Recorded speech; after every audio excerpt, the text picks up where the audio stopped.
The Reynolds Freedom bag. Freedom! ACL Pro. Reynolds bags. Slow side.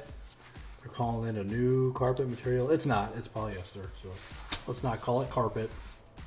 If you can sublimate it, it's not carpet. Reynolds. Jeff. Even though it's your word, you can use it on whatever you want. You could call the stitch carpet and get away with it. People would still buy it. Yeah, Freedom bag. I mean, it feels like mush. First and foremost, I don't like this bag too much. Feels like mush. There's nothing to hold on to. It's mostly because of this windbreaker material. It's like thinner than a human hair. This is nice stuff though. It's a little thicker. Neat material. I happen to have some. This, not this. So you can go to any Goodwill, pick up a windbreaker and make a bag out of it. And you will have a Reynolds Freedom's fast side. Pretty fast too. Holy smokes, it's fast. But yeah, it's pretty squishy. This is like out of the box. You don't have to break these in. I say out of the box even though they ship them in a bag. Out of the shipping bag, they're pretty squishy. That's what I don't like about them. There's nothing to hold on to. You can feel every pellet. It's the same fill as the Pro Edge Speed, just a different color bead you'll see. All right, let's get a little closer look. Edges, good seam. Of course, if I really squish it, you can see the threads. NBD. Really good puffed out corners. Nothing's indented. Same template they use in all their bags. Closing stitch. Tension is a little off. Just a little. Same machine that does it. 2.5 bar tacker. Pretty good sublimation. The black came out a little bit gray. A little faded black. Gold looks fine. This is a polyester material. You know that because it is sublimated. Reynolds bags.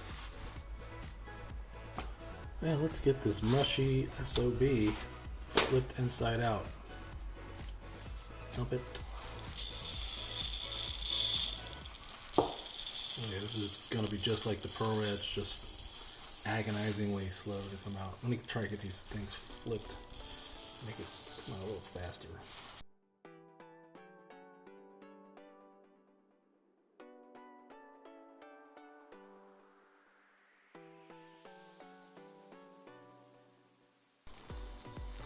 Oh man, this is my first time looking at the inside of this windbreaker fabric. It's pretty cool. It's like a jersey or almost.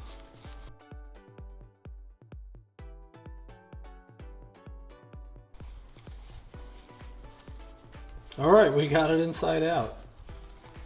So light. Oh, there's nothing to this. Preliminary inspection, same exact template, same run stitch program. Doo-doo-doo. This is wild. This is like this is nuts. We're gonna take a close-up look in a minute. But for now, here's the fill. We're gonna get close up right now. I take back what I said about it being the same fill as the Pro Edge Speed. It's not. These have it doesn't have those flat pancakey resin pellets. These are all plastic. Man, they have a lot of different types of fill. Way to go, Reynolds. Keeping it fresh. It's all plastic. See this gray one and the translucent one here? I think it's the same material, just a different color. But this might be a little denser, this little guy right here.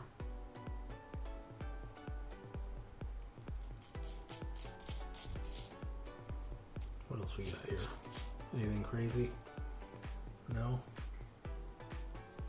So I'm going to call it 2 different types of fill. Even though these are different colors, I think it's the same thing. They all have just odd shapes. Pretty neat. I understand I'm making a lot of assumptions when I say this is where the program starts. But I just imagine it starts at the top right, which is where we are, and goes around. And you can kind of see a little back tack action. But this is definitely the top because of the thread tails. Not this one in particular, but no thread tails. Interesting. It's as if this didn't catch the bobbin thread on the turnaround. Or it just went down and around and didn't stitch. This one did. But it goes down and around to this side, where it comes around, goes back, up, back, and around. Again, thread tension not set correctly, but these fabrics are so thin, I bet that the two threads on top of each other are the same thickness as the two fabrics on top of each other. This stuff is so thin. Makes me worry about tears. Here we can see the holes with the closing stitch. And it is lined up just right. Right on the edge. And over here, right on the edge. Good job, guys. Alright, this fabric. What they did, just like their original carpet fabric, is use the back side as the show side. Like this side is inside the bag, and typically that would be your show side in a like sewn piece that we're making. It's shiny, slick, very slick. And on the other side, this is so interesting. Like this has got to be the front side of whatever it's supposed to be. I don't know. I was calling it windbreaker fabric. We're seeing this. Like maybe it goes inside the lining of a jacket.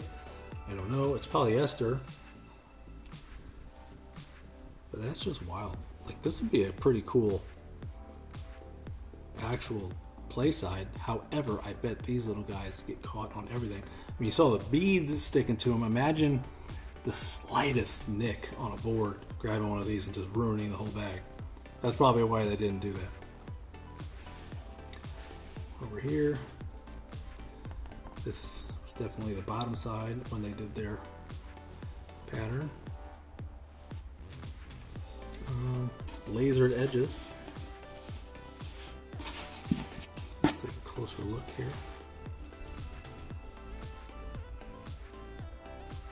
Lasered edge, super perfectly cut. This slower side fabric I do have. You tell me what you think.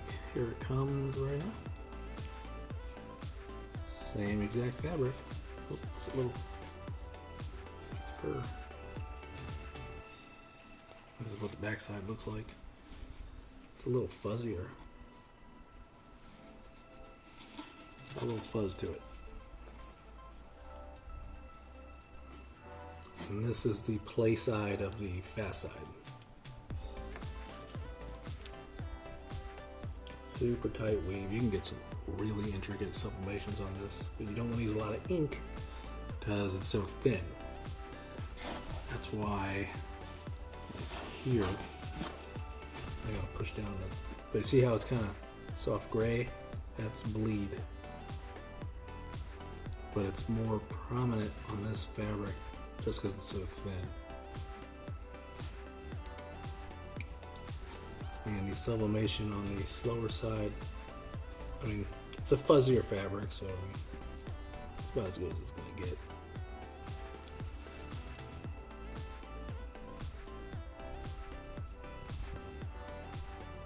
Here is the closing stitch, the bar tack zigzag pattern. Remember, it starts here, does its own internal back tack underneath this. Does a straight stitch, which you can see going all the way across, and then right here, boom, turns around, starts zigzagging. Tight zigzag, short stitch length, and then back tacks. Blah, blah. Automatically gets cut by the machine here on the other side. This will be the bottom side. thread tails. Stitch looks good. It's a little wonky just because this fabric is so thin. But what can you do? Well, use thicker fabric, I guess. This fabric is so thin. So thin. You almost have to use a pattern machine that clamps down to sew this, because I think it just bunch up if you didn't have your settings right on a sewing machine. Template wise, it looks exactly the same as the Pro Edge Speed, and it is about the same size as mine. These have long running corners. Like the corner starts, like the side is curved, curves all the way into the end. Like even if I hold it straight, that is a run up to the curve, a sharper curve, and then a long run down. So it's not just a down and then regular curve. It's a run up to the curve, a sharper curve. It's got caught in the fabric. This stuff is nuts. Nice sheen on this side. I like this stuff. It's so fast. I did make a bag with this side on the outside. So fast. So fast. Yeehaw fast. Like super fast. Okay, neat feature. This little flap here, even though it's off again like it was in the Pro Edge Speed. Why is this ruffled? Again, I don't know. Maybe they're doing that by hand, but if you got a laser, just program that to be the laser cut. Anybody want to answer that for me? Why is this getting ruffled right here? Let's see how much fill there is. I am going to guess more than 15.2 ounces because this fabric is so light. Carefully.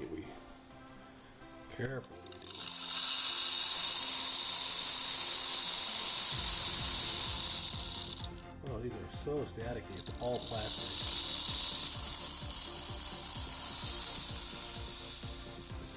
Oh my god, they're bouncing everywhere. Just because of static cling.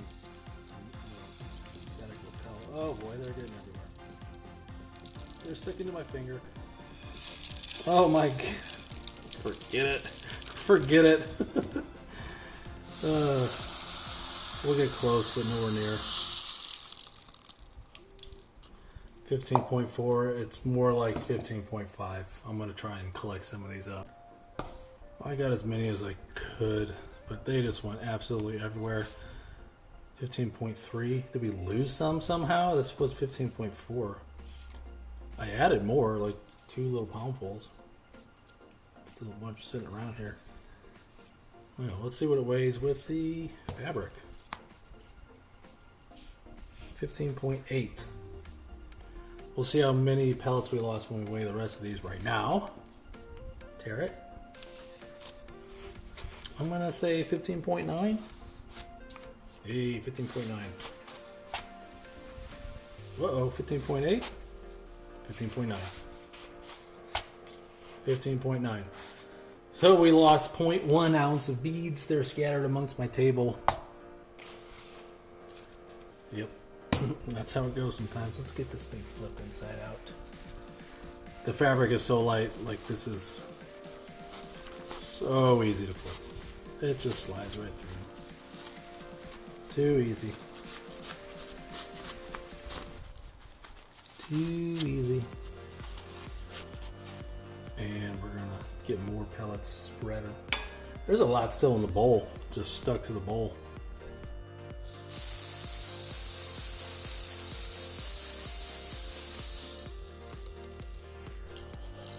A few stuck in the cup. And she weighs 15.9. Okay, whatever. Slapped a little closing stitch on there just so I could use them again, even though I'm not going to because I don't particularly like these bags. Like I said, too floppy, too soft, too mushy. I just can't hold on to these things.